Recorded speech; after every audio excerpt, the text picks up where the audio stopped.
हमारे लिए आज की तलावत मुक़द्दस पौलुस रसूल का ख़त इब्रानियों के नाम 10वां बाब पहली से 10वीं आयत तक।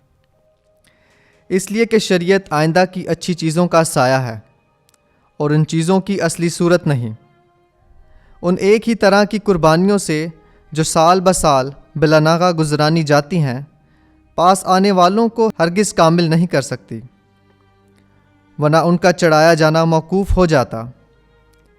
इसलिए कि जब इबादत करने वाले कतई तौर पर पाक हो जाते तो फिर उनका ज़मीर कोई गुनाह महसूस ना करता, मगर वो कुर्बानियाँ हर बरस गुनाहों को याद दिलाती हैं, क्योंकि हो नहीं सकता कि बैलों और बकरों का खून गुनाहों को मिटाए।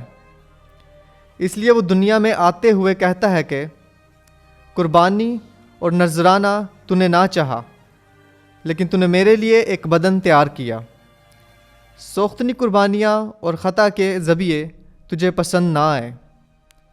तब मैंने कहा, देख मैं आया हूँ, तुमार के सिरे पर मेरी बाबत लिखा है, ताकि ए खुदा तेरी मर्ज़ी बजा लाऊं। ऊपर ये कह के कुर्बानियाँ और नजराने और सोख्तनी कुर्बानियाँ और गुनाह की कुर्बानियाँ तूने ना चाहीं और वो तुझे पसंद ना आई, हालांकि वो बमुताबिक शरीयत गुजरानी जाती हैं।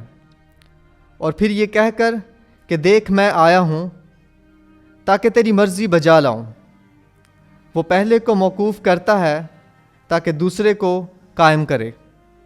उसी मर्ज़ी के सबब से हम यस्सु मसीह के बदन के एक ही बार कतई तौर पर कुर्बान होने के वसीले से पाक किए गए हैं। पाक कलाम के पढ़े और सुने जाने पर खुदावंद की ख़ास बरकत हो। खुदावंद का शुक्र हो।